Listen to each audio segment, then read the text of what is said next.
calling for the immediate resignation of Director Ramick? No, we're not. We're just hoping Director Ramick finds it in his heart to do the right thing. Right.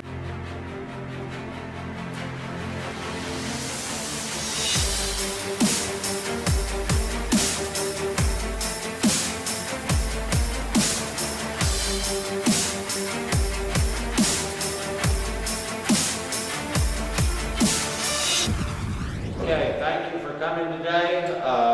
We are announcing the certification of Enclave D. We have sufficient signatures, the city says, to put it to an election. Okay. As of today. I will also tell you that they did not look at some 1,100 to 1,150 other petitions. But don't think that those signatures are wasted, because the city is hearing the voice of the voters. And they're hearing the voice of the voters. Now, where we are at this point is the city is not going to do anything this coming Tuesday night, as many of us thought they would. I think it will be March 7th. Now again, this is unless things change. It will probably be March 7th. At that date, the city will either schedule an election for the two enclaves, or they will repeal the ordinances. And that's up to the city, whatever they do. Now, we will have some influence and input on what they do. We have no veto over what they do, okay? I mean, they're a separate entity. We have another issue we wanted to make public today, and for that, I will turn it over to Bob Driggers, and just by way of background, to tell you who don't already know, I Freedom of Information Acted, FOIA, the petitions that the three candidates on the board currently sitting, Becca Clark, Rebecca Davidson, and Randy Foley, submitted to the city last August. By law, candidates have to submit the signature of 50 valid electors from the city. I got those copies from the city.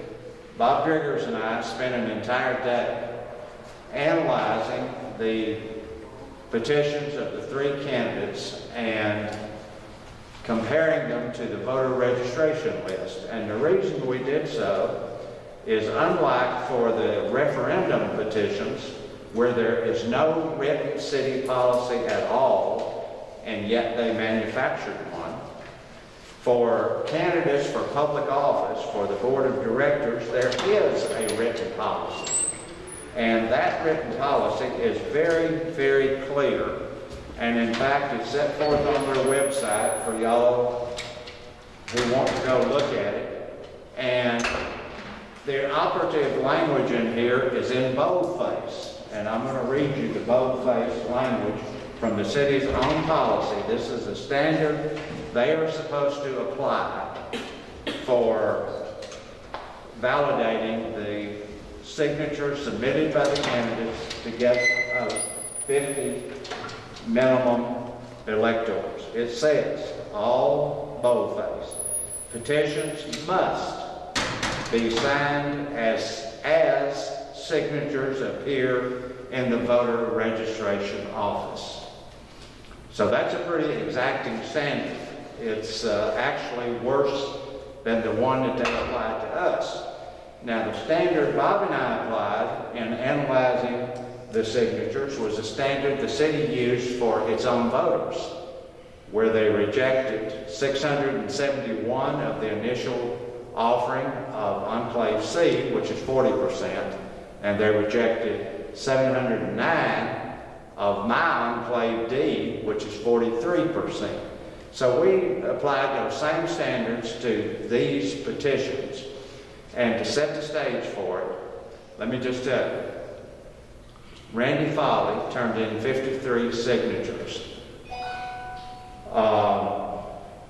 Rebecca Clark turned in 61 signatures, 63 or 61 Bob. Do you know? 61. 61, and Suzanne Davidson turned in 63. I have reason to believe that there was absolutely no verification done on these signatures. I think the city did not go to the county clerk's office. I think they didn't compare them to the voter registration list. I think these candidates knew that. They knew that it was a slam dunk, that they were not going to be challenged. Otherwise, why would you turn in 53 signatures, as Randy Foley did? You know? And there happened to be one person who signed twice on his. There also happened to be on his what appears to be signature fraud. But we will have a documents examiner look at those signatures to see. Now, Randy Foley circulated the petition. He verified, swore under oath in the affidavit at the bottom, that the signatures above, the people above, signed in his presence. If such is not the case, I think the law is that that whole page of signatures has been validated. 63 signatures for one director, had 117 errors if you use their standards. 61 signature candidate had 119 errors, and the person that turned in 53 signatures, 148 errors using their standards. So that's what the finding was. Can you say double standard? Candidate Davidson had 6 perfect, no errors. Candidate Clark had 4 perfect, no errors. Candidate Foley had none. And by perfect, what we mean is that they complied with the city's own policy, which says that the signatures must match as on the voter registration. That's what the policy says. So we applied the policy, we applied the standards, they applied to us. So what it appears is they have no standard when it comes to their own voters, and they manufacture one.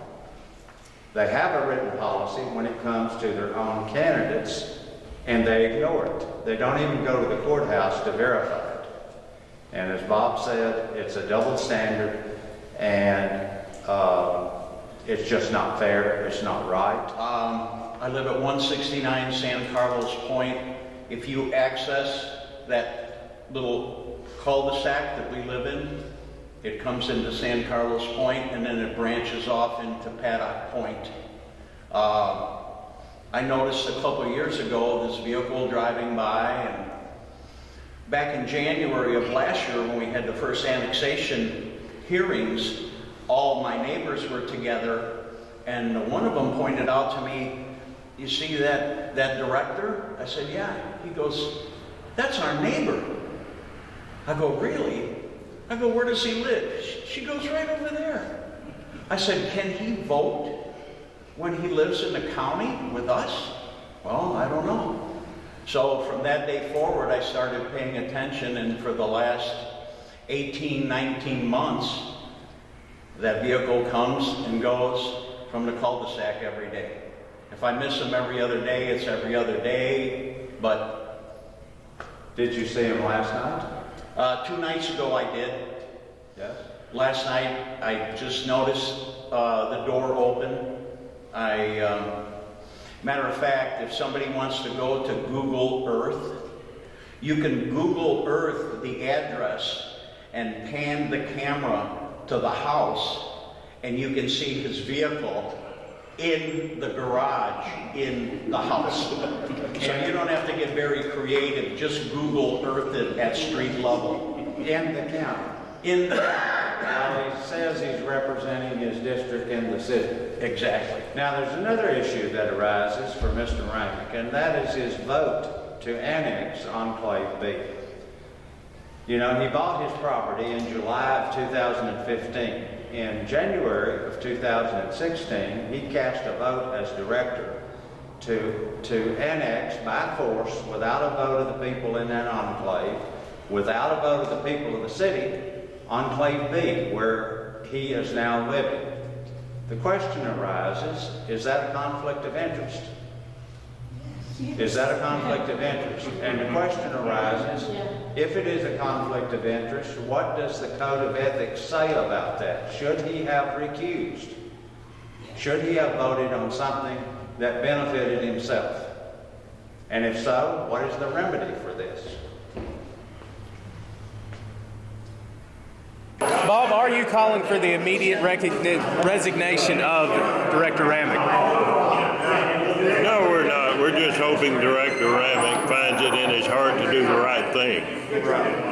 He shouldn't even be on the board. With that being said, you're obviously not calling for the immediate resignation of the 3 board members either. No, we need to know the legal implications first. But we do know that these board members have made some missteps, especially relative to annexation. This video is sponsored by Boss Hogs Club, 198 Irwin Point, Hot Springs, a private club featuring darts and pool, friendly atmosphere, and coldest beer in town.